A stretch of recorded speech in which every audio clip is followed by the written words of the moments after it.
ഈ കേരളത്തിലെ എല്ലാ അധ്യാപകരുടെയും ശബ്ദമായി നിന്നുകൊണ്ടാണ് ഞാനിവിടെ സംസാരിക്കുന്നത്. പ്രിയരെ, ഇവിടെ ഈ സമരം എന്തിനാണ് എന്ന് പോലും വ്യക്തമായി അറിയില്ലാത്ത നൂറുകണക്കിന് ആളുകളുണ്ട്. 2018 മുതൽ ഈ കഴിഞ്ഞ 8 വർഷ കാലഘട്ടത്തിലേക്ക് നമ്മൾ കടക്കുമ്പോൾ കേരളത്തിലെ ഒരു അധ്യാപകൻ പോലും ഗവൺമെന്റ് നിയമനം പാസാക്കി നൽകിയിട്ടില്ല. കൂടാതെ 2021 നവംബർ 8 ശേഷം അധ്യാപകരായി തൊഴിലിൽ പ്രവേശിച്ചവർക്ക് ഇന്നോളം ദിവസവേതനം മാത്രം നൽകിക്കൊണ്ട് അവരെ പെർമനന്റ് അധ്യാപകരായി കാണുവാൻ, അപ്രകാരം നിയമിക്കുവാൻ തയ്യാറാവാത്ത സർക്കാരാണ് ഇന്ന് കേരളത്തിലുള്ളത്. ഇവിടെയുള്ള ഏറിയ പങ്ക് അധ്യാപകരും ദിവസവേതന കൂലി അല്ലെങ്കിൽ 1 രൂപ പോലും വരുമാനമില്ലാതെ കഴിഞ്ഞ 8 മുതൽ 4 വർഷങ്ങളായിട്ട് കേരളത്തിലെ ഏകദേശം 8000 സ്കൂളുകളിൽ പ്രവർത്തിച്ചു വരുന്നു എന്ന് ആദ്യമേ നിങ്ങളെ ഓരോരുത്തരെയും അറിയിച്ചു കൊള്ളട്ടെ. അധ്യാപകർക്ക് ശമ്പളം കിട്ടിയില്ലെങ്കിൽ ഞങ്ങൾക്ക് എന്താ എന്ന് ചിന്തിക്കുന്ന ഒരു വിഭാഗം കേരളത്തിലുണ്ട്. അത് നമ്മളിടുന്ന ഓരോ പോസ്റ്റുകൾക്കും തിരികെ മറുപടിയായി വരുമ്പോൾ നമ്മളതെല്ലാം കാണുന്നവരാണ്, നമ്മളെ അപഹസിക്കുന്നവരാണ്, നമ്മളെ അപമാനിക്കുന്നവരാണ്.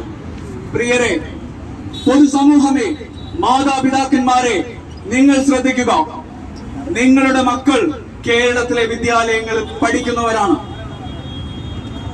നല്ല അധ്യാപകർ ഇല്ല എങ്കിൽ നിങ്ങളുടെ മക്കളുടെ ഭാവി ശോഭനകരമാകുമെന്ന് പ്രതീക്ഷിക്കുന്നവർ ആരെങ്കിലും ഇന്ന് ഈ കേരളത്തിലുണ്ടോ?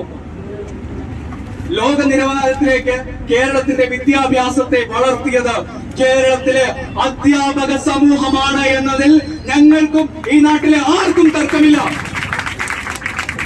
ഇന്ന് അധ്യാപക വർഗത്തെ അപഹസിക്കുന്ന എല്ലാവരും അവന് പഠിക്കാനും അക്ഷരം എഴുതി അധ്യാപകരെ തെറി പറയാനും അപഹസിക്കാനും അവനെ വളർത്തിയത് എയ്ഡഡ് സ്കൂളിലെ അധ്യാപകർ തന്നെയാണ്. അല്ല എന്ന് പറയാൻ പറ്റുമോ? കേരളത്തിലെ 70% വിദ്യാർത്ഥികളും ഇന്ന് പഠിക്കുന്നത് എവിടെയാണ്? എയ്ഡഡ് സ്കൂളുകളിലാണ്. നമുക്കിന്നറിയാം, കോളേജുകളിൽ പഠിക്കാൻ വിദ്യാർത്ഥികളില്ല. ഉണ്ടോ? പല കോളേജുകളിലും പഠിക്കാൻ വിദ്യാർത്ഥികളില്ല. എവിടെ നിന്നാണ് അധ്യാപകർ വരുന്നത്? ആർട്സ് ആൻഡ് സയൻസ് കോളേജുകളിൽ നിന്നാണ് അധ്യാപകർ വരുന്നത്. ആർട്സ് ആൻഡ് സയൻസ് കോളേജുകളിൽ ഇന്ന് വിദ്യാർത്ഥികളില്ല. ആർട്സ് ആൻഡ് സയൻസ് കോളേജുകളിലെ പല ഡിപ്പാർട്ട്മെന്റുകളും സേം പരീക്ഷ എഴുതി പാസ്സാവുന്ന കുട്ടികളെ ചാക്കിട്ടാണ് ഇന്ന് പല കോളേജുകളിലും വിദ്യാർത്ഥികളാക്കുന്നത്. കൃത്യമായി എഴുതാനും വായിക്കാനും അറിയാത്തവർ നാളെ BEd പഠിക്കാൻ വരുന്ന സാഹചര്യം കേരളത്തിൽ ഉണ്ടാകും. എന്തുകൊണ്ടാണ് അങ്ങനെ ഒരു സാഹചര്യം ഉണ്ടാകുന്നത്? ശമ്പളം കിട്ടാതെ വന്നാൽ ആര് വരും ഈ പണിക്ക്? ഈ തൊഴിലിന് ആര് വരും? കഴിഞ്ഞ 7 വർഷമായി അധ്യാപകർക്ക് ശമ്പളം കിട്ടില്ല എന്നുള്ള ബോധ്യം ഉണ്ടാകുമ്പോൾ വരുന്ന തലമുറ പഠിച്ചിറങ്ങുമ്പോൾ തന്നെ കയ്യിൽ വരുമാനം വേണമെന്ന് ആഗ്രഹിക്കുന്ന ഈ തലമുറയിൽപ്പെട്ടവർ ആര് വരും അധ്യാപകരാകുവാൻ? നിങ്ങൾ എല്ലാവരും അധ്യാപകരാവുന്നത് മാന്യമായ ശമ്പളം പ്രതീക്ഷിച്ചുകൊണ്ട് മാത്രമല്ലേ? അല്ലേ? ആണല്ലോ. അത് ലഭിക്കുന്നുണ്ടോ? നിങ്ങൾ നിങ്ങളുടെ സഹോദരിമാരോടും സഹോദരന്മാരോടും നിങ്ങളുടെ മക്കളോടും വരുന്ന തലമുറയോടും പറയുമോ, നിങ്ങൾ അധ്യാപകരാകണം, നിങ്ങൾക്ക് മികച്ച ശമ്പളം കിട്ടുമെന്ന് ഞങ്ങൾക്ക് ഉറപ്പുണ്ട് എന്ന് പറയാൻ തന്റെ ഇടമുള്ള ഏതെങ്കിലും അധ്യാപകരുടെ ഉണ്ടോ? ഇല്ല. പിന്നെ ആരുണ്ടാകും കേരളത്തിലെ വിദ്യാർത്ഥികളെ പഠിപ്പിക്കുവാൻ? പൊതുസമൂഹമേ, അധ്യാപകരുടെ ശമ്പളം നിങ്ങളുടെ മക്കളുടെ ഭാവിക്ക് വേണ്ടിയിട്ടുള്ളതാണ്, ഞങ്ങളുടെ കുടുംബത്തിന്റെ നിലനിൽപ്പിന് വേണ്ടി മാത്രമുള്ളതല്ല എന്നുള്ള ബോധ്യമാണ് നിങ്ങൾ ഓരോരുത്തർക്കും വേണ്ടത്. പൊതുസമൂഹമേ, ഒന്നുകൂടെ കേൾക്കുക. അധ്യാപകർക്ക് ലഭിക്കേണ്ട മാന്യമായ ശമ്പളം ഞങ്ങളുടെ കുടുംബത്തിന്റെ മാത്രം ആവശ്യമല്ല, ഈ നാടിന്റെ നിങ്ങളുടെ മക്കളുടെ നിലനിൽപ്പിനും അവരുടെ ശോഭനകരമായ ഭാവിക്കും വേണ്ടിയാണ് എന്ന് ഓർമ്മപ്പെടുത്തിക്കൊള്ളുകയാണ്. ഇതാണ് പ്രിയ അധ്യാപക സുഹൃത്തുക്കളെ നമ്മൾ എല്ലാവരെയും ആദ്യം പറഞ്ഞ് മനസ്സിലാക്കുന്നത്. പിന്നെ എയ്ഡഡ് സ്കൂളുകൾ എന്തിന് വലിയ നഷ്ടം സഹിക്കണമെന്ന് ഞാൻ ചോദിക്കുകയാണ്. കാരണം എയ്ഡഡ് സ്കൂളിൽ പഠിപ്പിക്കാൻ വരുന്നവർ കാശ് കൊടുത്ത് ജോലിക്ക് കയറുന്നവരാണ്. എയ്ഡഡ് സ്കൂളുകൾ ലക്ഷങ്ങൾ സമ്പാദിക്കുന്നു എന്നുള്ള പ്രചരണങ്ങളാണുള്ളത്. പ്രിയരെ, ഒരു കാര്യം മനസ്സിലാക്കുക. ഞാൻ കോട്ടയം ടൗണിന്റെ ഹൃദയഭാഗത്തുള്ള MD സെമിനാരി ഹയർ സെക്കൻഡറി സ്കൂളിലെ അധ്യാപകനാണ്. ഞങ്ങളുടെ സഭയുടെ സ്കൂളിന് അവിടെ ഏകദേശം 5 ഏക്കർ സ്ഥലമുണ്ട്. ഈ 5 ഏക്കർ സ്ഥലത്ത് ആ വിദ്യാലയം നിൽക്കുന്നത് കൊണ്ട് സഭയ്ക്ക് 1 രൂപയുടെ നേട്ടവുമില്ല, സഭയ്ക്ക് കൂടുതൽ ചെലവ് മാത്രമേ ഉള്ളൂ. ആ സ്ഥലത്ത് ഒരു കൺവെൻഷൻ സെന്റർ ഉണ്ടെങ്കിൽ, ആ സ്ഥലത്ത് ഒരു ഷോപ്പിംഗ് കോംപ്ലക്സ് ഉണ്ടെങ്കിൽ സഭയുടെ വരുമാനവും ലാഭവും കോടികളാണ്. അത് വേണ്ടെന്ന് വെച്ചിട്ട് ഈ വിദ്യാലയം ഇന്നും തുടർന്നു കൊണ്ടുപോകുന്നത് എന്തിനു വേണ്ടിയാണ്? ഇവിടത്തെ സഭകൾക്കും സാമൂഹിക സംഘടനകൾക്കും ഈ നാട്ടിലെ ജനങ്ങളോടുള്ള പ്രതിബദ്ധത കൊണ്ട് മാത്രമാണ് എന്ന് പൊതുസമൂഹത്തെ അറിയിക്കുകയാണ്. പ്രിയരെ, നിങ്ങൾ മനസ്സിലാക്കുക, ഇന്നിവിടെ നടക്കുന്ന വലിയ മാമാങ്കമാണല്ലോ നമ്മൾക്കിടെ കുഞ്ഞുങ്ങൾ മത്സരിക്കുന്ന ഈ കലോത്സവം. ഈ കലോത്സവത്തില് ആദ്യത്തെ 50 സ്ഥാനത്ത് നിലനിൽക്കുന്ന സ്കൂളുകളുടെ പേരെടുത്താൽ അതിൽ 45 എണ്ണം എയ്ഡഡ് സ്കൂളുകളാണ്.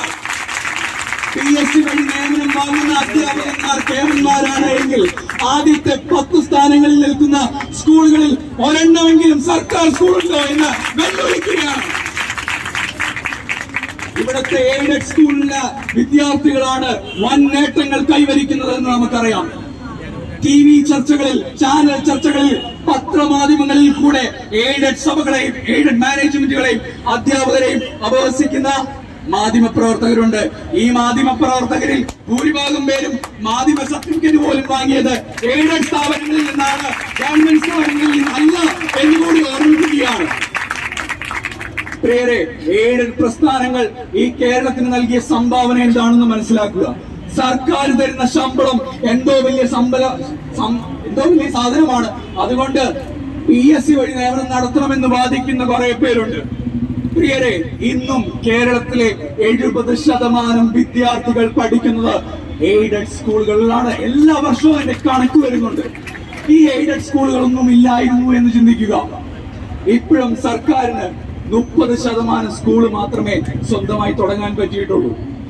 ബാക്കി വരുന്ന 70% സ്കൂളുകൾ സർക്കാർ ആദ്യ കാലഘട്ടത്തിൽ തുടങ്ങുവാൻ തീരുമാനിച്ചിരുന്നുവെങ്കിൽ അതിന് മാത്രം സ്ഥലം സർക്കാരിന്റെ കയ്യിൽ വേണം. കോടിക്കണക്കിന് മൂല്യമുള്ള സ്ഥലമാണ് ഓരോ മാനേജ്മെന്റുകളുടെ കയ്യിലിരിക്കുന്നത്, അല്ലേ? കോടാനുകോടി മൂല്യമുള്ള കെട്ടിടങ്ങളാണ് ഓരോ എയ്ഡഡ് സ്കൂളുകളിലായിട്ട് കേരളത്തിലുള്ളത്.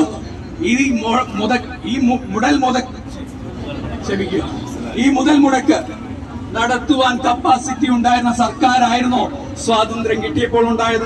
KER-ഉം KSR-ഉം നിലവിൽ വന്നപ്പോൾ, 1958 നിലവിൽ വന്നപ്പോൾ അത്രയും ഭീമമായ തുക ഇൻവെസ്റ്റ് ചെയ്യുവാൻ ശക്തിയുള്ളവരായിരുന്നോ ഇവിടുത്തെ സർക്കാർ? ആയിരുന്നോ? അല്ല. നമ്മളുടെ ദാനം കൊണ്ടാണ് കേരളം എന്നും പൊങ്ങച്ചം പറയുന്ന 100% സാക്ഷരത. മറന്നുപോകരുത്, എയ്ഡഡ് സ്കൂളുകളുടെ ആ ഒരു വലിയ ഇൻവെസ്റ്റ്മെന്റിന്റെ വെറും പലിശ മാത്രമാണ് ഞങ്ങൾക്ക് തരുന്ന ശമ്പളമെന്ന് ഓർമ്മിപ്പിക്കുകയാണ്. ആരുടെയും ഔദാര്യമല്ല. ഇവിടത്തെ സാമൂഹിക സംഘടനകൾ ലാഭമുണ്ടാക്കുവാൻ വേണ്ടിയിട്ടല്ല, കേരളത്തിന്റെ വളർച്ചയ്ക്കും സാമൂഹിക പുരോഗതിക്കും വേണ്ടിയാണ് പ്രിയപ്പെട്ടവരെ ഈ വിദ്യാഭ്യാസ സ്ഥാപനങ്ങൾ ഇവിടെ നിലനിർത്തുന്നത് എന്ന് ഓർമ്മിപ്പിക്കുകയാണ്.